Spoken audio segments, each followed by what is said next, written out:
उस दिन जंगल से लौटते समय सुरेश के कंधे पर लकड़ियों का बड़ा गट्ठर था, लेकिन उसका मन बहुत भारी था।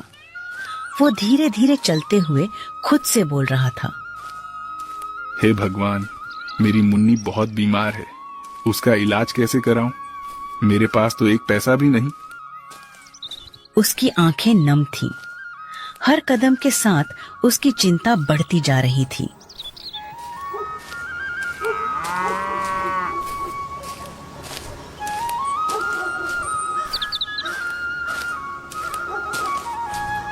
जैसे ही सुरेश घर पहुंचा, उसने देखा मुन्नी चारपाई पर पड़ी थी। उसका चेहरा पीला था, शरीर तप रहा था। सीमा मुन्नी के सिर पर गीला कपड़ा रख रही थी।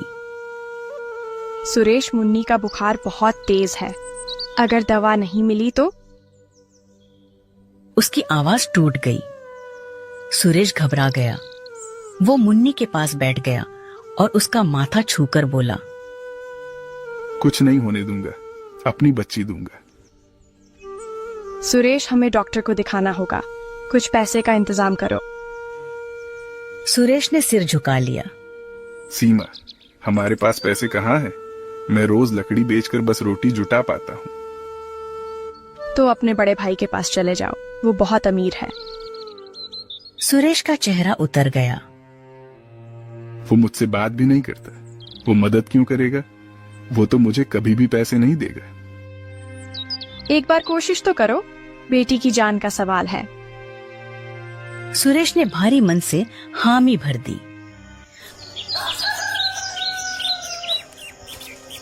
अगली सुबह सुरेश अपने भाई के घर पहुंचा। उसका भाई रघु गांव का सबसे अमीर आदमी था। बड़ा सा मकान, नौकर, घोड़े। भैया, मुन्नी बहुत बीमार है, थोड़े पैसे उधार दे दो, मैं बाद में लौटा दूंगा।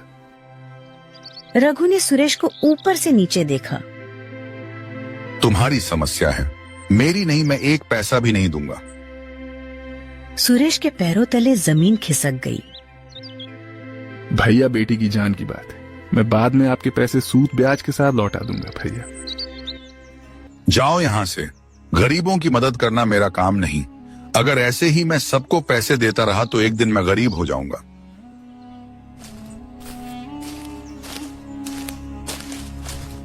टूटा हुआ पिता सुरेश चुपचाप लौट आया। घर आकर सीमा ने पूछा, पैसे मिले? नहीं, उसने मना कर दिया। सीमा रो पड़ी। दोनों मुन्नी के पास बैठ गए। घर में सन्नाटा था। तभी दरवाजे पर धक धक की आवाज हुई। सुरेश चौंक गया।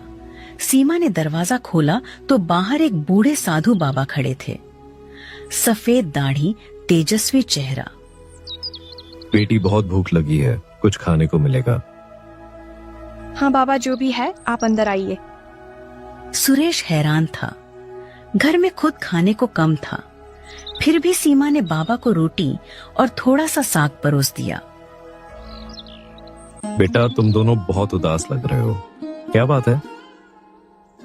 सुरेश ने सारी कहानी सुना दी। मुन्नी की बीमारी, गरीबी भाई का इनकार। बाबा की आंखों में करुणा आ गई। बेटा, अच्छे कर्म कभी खाली नहीं जाते। ऊपर वाला तुम दोनों के साथ कभी भी अन्याय नहीं करेगा। उनकी आंखों में एक चमक थी। मैं चलता हूँ, लेकिन याद रखना, तुम्हारा समय बदलने वाला है। इतना कहकर बाबा बाहर चले गए। सुरेश और सीमा एक दूसरे को देखकर सोच में पड़ गए। उस रात दोनों मुन्नी के पास बैठे रहे। मुन्नी की सांसें तेज थीं। उसका शरीर आग की तरह तप रहा था। सीमा बार बार भगवान से प्रार्थना कर रही थी। सुरेश का दिल टूट रहा था। रात भर सुरेश और सीमा मुन्नी के पास बैठे रहे। मुन्नी की सांसें तेज थीं। उसका शरीर आग की तरह तप रहा था। सीमा बार बार भगवान से प्रार्थना कर रही थी, हे प्रभु, मेरी बच्ची को बचा लो। सुरेश चुप था। उसके मन में एक ही बात घूम रही थी, मैं कितना बेबस हूँ, अपनी बेटी के लिए दवा तक नहीं ला सकता। धीरे धीरे सुबह हो गई। सुरेश का जंगल जाना सुबह की हल्की रोशनी फैल चुकी थी। सुरेश ने कुल्हाड़ी उठाई और सीमा से बोला, सीमा, मैं जंगल जा रहा हूँ, कुछ लकड़ियाँ काट कर बेचूंगा, शायद थोड़ा पैसा मिल जाए। जल्दी लौट आना सुरेश, मुन्नी की हालत ठीक नहीं है। सुरेश ने मुन्नी के माथे पर हाथ रखा। उसकी आंखें नम हो गई। फिर वो भारी कदमों से जंगल की ओर चल पड़ा।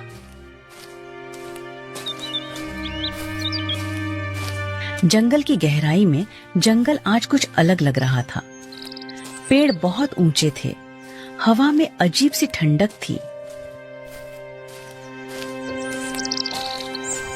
सुरेश एक पेड़ के नीचे बैठ गया। उसने कुल्हाड़ी जमीन पर रख दी। वो अपने आप से बोलने लगा, मैं कितना बदकिस्मत हूँ। मेरी बच्ची मौत से लड़ रही है और मैं कुछ नहीं कर पा रहा। उसकी आंखों से आंसू गिरने लगे। तभी झाड़ियों में हलचल हुई। सुरेश चौंक गया। उसने सोचा कहीं कोई जंगली जानवर तो नहीं, लेकिन तभी सामने से एक सुंदर हिरण निकला। उसकी आंखें चमक रही थीं। हिरण धीरे धीरे सुरेश के पास आया। सुरेश डर गया और पीछे हटने लगा, लेकिन तभी हिरण ने इंसानों की तरह बोलना शुरू किया। डरो मत मनुष्य। सुरेश की आंखें फैल गईं। तुम बोल सकते हो? कहीं मैं ये सपना तो नहीं देख रहा हूँ? हिरण मुस्कुराया। हाँ, क्योंकि मैं साधारण हिरण नहीं हूँ, मैं एक जादुई हिरण हूँ। सुरेश कांपते हुए बोला, ये कैसे संभव है? इस जंगल में बहुत रहस्य छुपे हैं और मैं तुम्हारी मदद करने आया हूँ। अगर तुम सच में मदद कर सकते हो तो मेरी बेटी मुन्नी को बचा लो। हिरण की आंखों में करुणा आ गई। मैं जानता हूँ तुम्हारी बेटी बहुत बीमार है। सुरेश हैरान रह गया। तुम्हें कैसे पता कि मेरी बेटी बीमार है? इस जंगल में हर सच्चे दिल की पुकार सुनी जाती है। हिरण ने धीरे से कहा, जादुई जंगल का रहस्य। सुरेश, जंगल के पश्चिम में एक रहस्यमयी जगह है। वहाँ 3 जादुई पेड़ हैं। सुरेश ने उत्सुकता से पूछा, 3 जादुई पेड़? हाँ, पहला पेड़ सफेद है, दूसरा नीला, तीसरा लाल। यह पेड़ केवल सच्चे और नेक दिल वालों को वरदान देते हैं। सुरेश की आंखों में उम्मीद जागी। क्या वो मेरी मुन्नी को ठीक कर सकते हैं? हाँ, लेकिन रास्ता आसान नहीं। हिरण गंभीर हो गया। उन पेड़ों तक पहुंचने से पहले एक वन रक्षक मिलेगा। वह बहुत शक्तिशाली है। सुरेश घबरा गया। वो क्या करेगा? वो तुम्हें रोकेगा और एक कठिन पहेली पूछेगा। अगर तुमने सही उत्तर नहीं दिया तो तुम्हारी जान भी ले सकता है। सुरेश ने गहरी सांस ली। अगर मेरी जान देकर भी मुन्नी बच सकती है तो मैं तैयार हूँ। हिरण मुस्कुराया। यही सच्चे पिता का दिल है। सुरेश की परीक्षा की शुरुआत। हिरण ने रास्ता बताया। पश्चिम की ओर चलो, जहाँ कोई इंसान नहीं जाता। पर याद रखना, डरना नहीं, सच्चाई ही तुम्हारा हथियार है। सुरेश ने सिर झुकाया। उसने हिरण को प्रणाम किया। धन्यवाद, मैं जरूर जाऊंगा। भगवान तुम्हारे साथ है सुरेश। इतना कहकर हिरण जंगल में गायब हो गया। घना और डरावना रास्ता। सुरेश चल पड़ा। जैसे जैसे वो आगे बढ़ता गया, जंगल और घना होता गया। पेड़ों की शाखाएं रास्ता रोक रही थीं। हवा में अजीब सी आवाजें थीं। पक्षी भी अब शांत हो चुके थे। सुरेश के दिल की धड़कन तेज थी। तभी एक डरावनी हंसी गूंजी। सुरेश रुक गया। उसने चारों ओर देखा। इंसान वापस लौट जा। सुरेश कांप गया। कौन है? कौन है? तभी जमीन कांपने लगी। भूमि के बीच से एक विशाल आकृति निकली। वो था वन रक्षक। उसकी आंखें लाल थीं। उसका शरीर पत्थर जैसा मजबूत। यहाँ से आगे कोई नहीं जा सकता। लौट जा मनुष्य यहाँ से। सुरेश ने हाथ जोड़कर कहा, मुझे जाना होगा। मेरी बेटी मर रही है। गढ़ जा। अगर जाना है तो मेरी पहेली का उत्तर देना होगा। गलत उत्तर तो मौत। सुरेश ने साहस करके कहा, पूछो, मैं तैयार हूँ। पहली पहेली बताओ इंसान, वो कौन सी चीज है जो जितनी बांटो उतनी बढ़ती जाती है? सुरेश सोच में पड़ गया। उसका दिल जोर जोर से धड़कने लगा। ये पहेली बहुत कठिन थी। सुरेश वन रक्षक के सामने खड़ा था। चारों तरफ घना जंगल, हवा में डर और सामने विशालकाय रक्षक। वन रक्षक की लाल आंखें चमक रही थी। उसने पहेली पूछी थी, वो कौन सी चीज है जो जितनी बांटो उतनी बढ़ती जाती है? सुरेश का दिल तेजी से धड़क रहा था। उसने सोचा, अगर मैं गलत जवाब दूंगा तो मेरी जान चली जाएगी। लेकिन फिर उसे मुन्नी का चेहरा याद आया। मुझे डरना नहीं है। मेरी बेटी के लिए मुझे हर हाल में जीतना होगा। सुरेश जमीन की तरफ देखने लगा। उसके दिमाग में कई जवाब आए। पैसा नहीं, पैसा बांटने से घटता है। खाना खाना भी बांटने से कम होता है। पानी पानी भी खत्म हो जाता है। फिर अचानक उसके मन में एक बात चमकी। वो धीरे से मुस्कुराया। सुरेश ने सिर उठाकर कहा, वन रक्षक, उस चीज का नाम है प्यार। वन रक्षक चौंक गया। प्यार जितना बांटो उतना बढ़ता जाता है। कुछ पल तक सन्नाटा रहा। फिर वन रक्षक की भयानक हंसी गूंज उठी। सुरेश डर गया। क्या मैंने गलत कहा? नहीं इंसान, तुमने बिल्कुल सही उत्तर दिया है। वन रक्षक की आवाज अब नरम थी। यह उत्तर केवल वही दे सकता है जिसका दिल सच्चा हो। उसने अपना विशाल हाथ उठाया। सुरेश, तुम नेक इंसान हो। तुम्हारे लिए रास्ता खुला है। धरती कांप उठी और सामने झाड़ियों के बीच एक चमकता हुआ रास्ता बन गया। सुरेश धीरे धीरे आगे बढ़ा। जैसे ही उसने उस रास्ते पर कदम रखा, पूरा जंगल बदलने लगा। पेड़ चमकने लगे, फूलों से रोशनी निकलने लगी, हवा में मीठी खुशबू भर गई। सुरेश की आंखें आश्चर्य से फैल गईं। तभी चारों ओर से आवाजें आने लगी। स्वागत है, स्वागत है। बोलने वाले पक्षी, पेड़ों पर बैठे पक्षी इंसानों की तरह बोल रहे थे। सुरेश, तुम सच्चे हो। तुम्हारा दिल बहुत अच्छा है। बहुत सालों बाद कोई इंसान यहाँ आया है। जो स्वार्थी होता है वो कभी यहाँ नहीं पहुँचता। क्या मैं सपना देख ला रहा हूँ? तभी एक गिलहरी दौड़ती हुई आई। सुरेश भैया, जल्दी चलो। सुरेश चौंका। तुम भी बोल सकती हो? ये जादुई वन है, यहाँ सब बोलते हैं। फिर एक खरगोश आया। हम सब तुम्हारे आने का इंतजार कर रहे थे। हमें पता है तुम यहाँ किस लिए आए हो। मेरा इंतजार क्यों?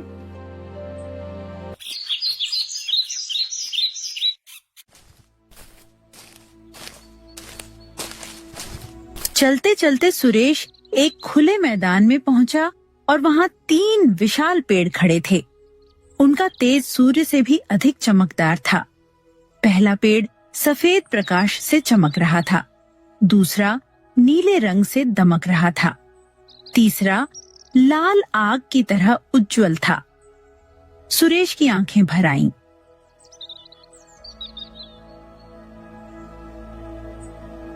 यही है वो जादुई पेड़। वो धीरे से आगे बढ़ा। पेड़ों की आवाज।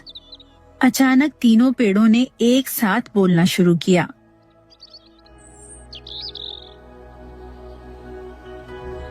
सुरेश, सुरेश, सुरेश। मैं सुरेश हूं। हम तुम्हें जानते हैं। हम जानते हैं कि तुम यहाँ क्यों आए हो। मेरी बेटी मुन्नी बहुत बीमार है। अगर आप उसे ठीक कर सकते हैं तो मेरी जान ले लीजिए।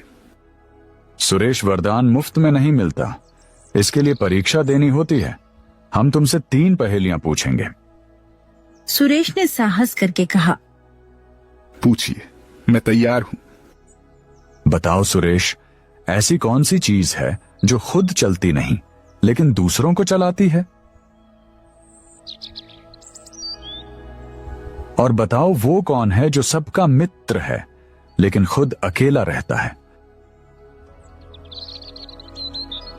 और आखिरी सवाल, वो कौन सी चीज है जो जितनी छुपाओ उतनी ही बढ़ती जाती है? मैं अपनी पूरी कोशिश करूंगा। मेरी मुन्नी की जान का सवाल है।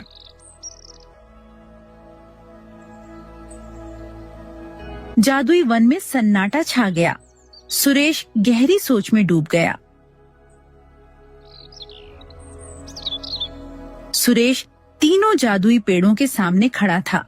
चारों तरफ चमकता हुआ जादुई वन, हवा में रहस्य और सामने 3 अद्भुत पेड़, सफेद पेड़, नीला पेड़, लाल पेड़। तीनों ने उससे 3 कठिन पहेलियां पूछी थीं। सुरेश की आंखों के सामने मुन्नी का चेहरा घूम रहा था। उसने मन ही मन कहा, हे भगवान, मुझे सही उत्तर देना ही होगा। सुरेश की सांसें तेज हो गईं। तीनों पहेलियां बहुत कठिन थीं। अब उसका भविष्य इन्हीं उत्तरों पर निर्भर था। सुरेश गहरी सोच में पड़ गया।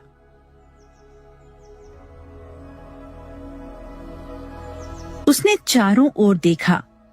पेड़, हवा, जानवर। फिर अचानक उसे याद आया। सड़क रास्ता। सफेद देव। सड़क खुद नहीं चलती लेकिन लोगों को मंजिल तक पहुंचाती है। सफेद पेड़ खुशी से झूम उठा। सही उत्तर। अब दूसरी पहेली का समय था। सुरेश सोचने लगा, सबका मित्र जो सबके काम आता है लेकिन खुद अकेला रहता है। तभी उसके मन में एक दृश्य आया। रात का आसमान, चांद के चारों ओर तारे, लेकिन चांद अकेला चांद।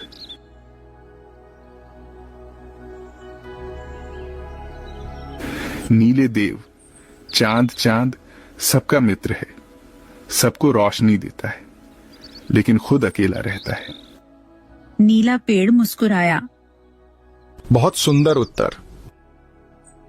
अब सबसे कठिन सवाल बचा था। सुरेश घबरा गया। उसने सोचा, क्या हो सकता है? फिर उसे याद आया, जब इंसान कोई गलत बात छुपाता है तो डर बढ़ता है। डर। लालदेव, डर ऐसी चीज है जो जितना छुपाओ उतना ही बढ़ता जाता है। लाल पेड़ गरज कर हंसा।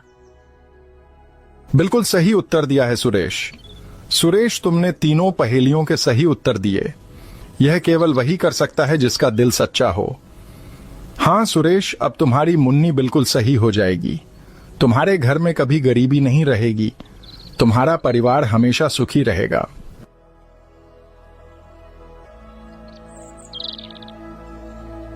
सुरेश की आंखों में आंसू आ गए।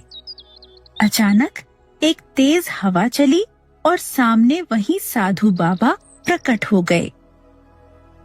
बाबा, आप यहाँ। सुरेश बेटा, यह सब मेरा ही चमत्कार था।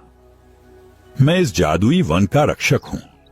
जब मैं तुम्हारे घर आया था, तुम खुद गरीब थे, फिर भी तुमने मुझे भूखा नहीं लौटाया।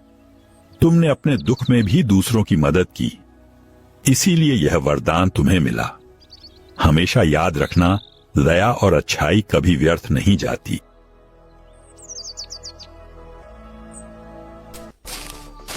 सुरेश तेजी से अपने घर की ओर दौड़ा।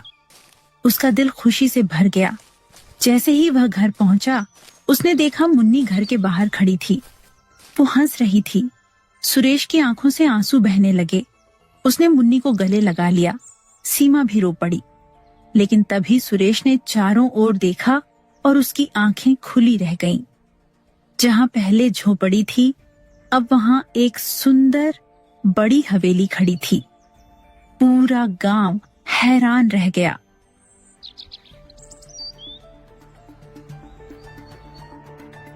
पापा, मैं ठीक हो गई। ये चमत्कार कैसे हुआ? सब बाबा और जादुई पेड़ों का वरदान है। ये दूसरा वरदान। सुरेश, ये कैसे?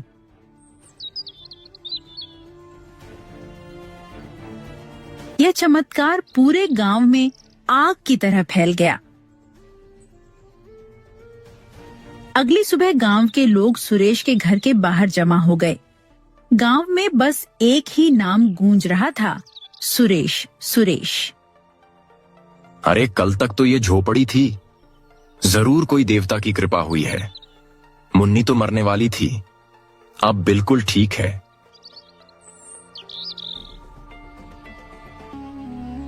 उसी गांव में सुरेश का बड़ा भाई रघु अपने आलीशान घर में बैठा था।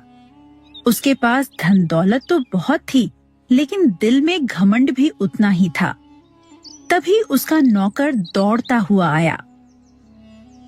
मालिक, बड़ा चमत्कार हो गया। क्या हुआ? सुरेश अब गरीब नहीं रहा। क्या मतलब? क्या बक रहे हो? उसकी झोपड़ी रातों रात हवेली बन गई और उसकी बेटी मुन्नी भी ठीक हो गई। रघु के अंदर लालच जाग उठा। उसने सोचा, जरूर उसे कोई जंगल में जादू मिला है। मैं सबसे अमीर बनूंगा, सुरेश को दिखा दूंगा। रघु बाहर निकला और गांव वालों से पूछा, सुरेश के साथ ऐसा चमत्कार कैसे हुआ? एक आदमी बोला, सुना है वो जंगल गया था। हाँ, वहाँ 3 जादुई पेड़ हैं, लेकिन वो सिर्फ अच्छे लोगों को वरदान देते हैं। यहाँ से हैं। रघु ने मन में कहा, अच्छे लोग वरदान तो मुझे चाहिए।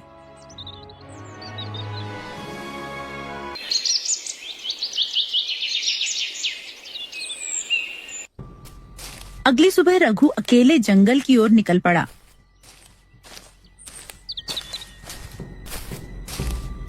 वो चलते हुए बोल रहा था, मैं सबसे अमीर बनूंगा, सुरेश को दिखा दूंगा। जंगल गहरा होता गया। रघु डर तो रहा था, लेकिन लालच उसे आगे खींच रहा था। कुछ दूर चलते ही वहीं डरावनी हंसी गूंजी। रघु रुक गया। कौन है?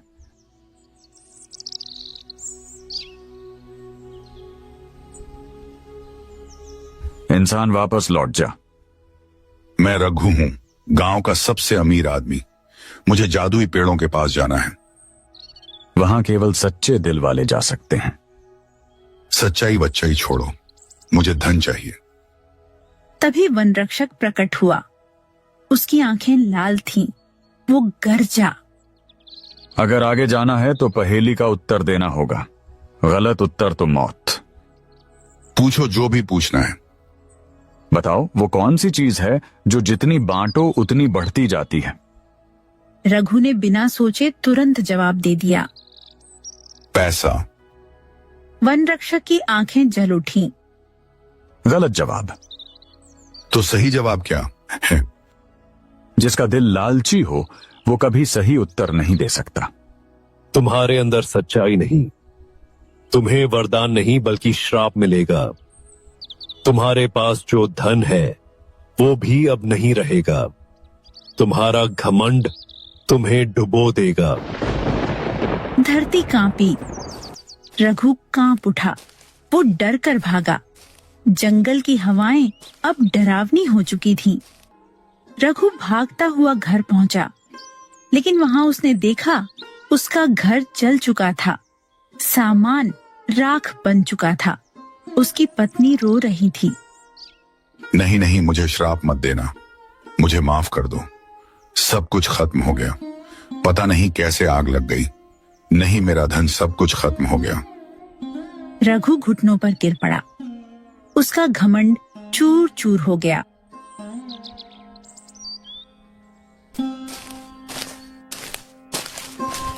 रघु रोता हुआ सुरेश के घर पहुंचा। वहां सुरेश शांत बैठा था। भाई मुझे माफ कर दो, मैं लालची था, अब मेरे पास कुछ नहीं। सुरेश ने उसे देखा। उसके मन में पुराने दर्द की याद जरूर थी, लेकिन उसका दिल साफ था। तभी साधु बाबा प्रकट हुए।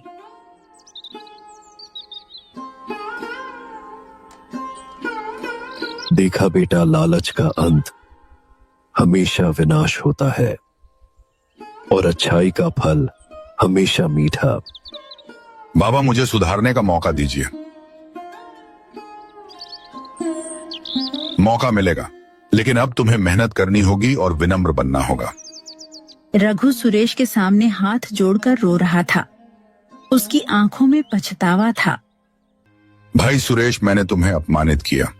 जब तुम अपनी बेटी के लिए मदद मांगने आए थे, मैंने तुम्हें धक्का देकर निकाल दिया, और आज भगवान ने मुझे दिखा दिया कि धन से बड़ा इंसानियत होती है। सुरेश ने रघु को देखा। उसका दिल साफ था। भैया, गलती इंसान से ही होती है, लेकिन जो अपनी गलती समझ ले वही सच्चा इंसान है। क्या तुम मुझे माफ कर दोगे? हाँ भैया, मैंने तुम्हें माफ किया। तभी साधु बाबा सामने आए। उनकी आंखों में तेज था। सुरेश, तुमने साबित कर दिया कि असली धन दिल की अच्छाई है। और रघु, तुम्हें भी सबक मिला। धन और घमंड टिकते नहीं, लेकिन मेहनत और सच्चाई हमेशा साथ रहती है। बाबा, मैं अब बदलना चाहता हूँ। मैं मेहनत करूंगा और गरीबों की मदद करूंगा। यही सुधार है बेटा। श्राप का मतलब विनाश नहीं, श्राप का मतलब होता है सीख। अब मेरा काम पूरा हुआ। याद रखना, अच्छाई और दया का फल हमेशा मीठा होता है।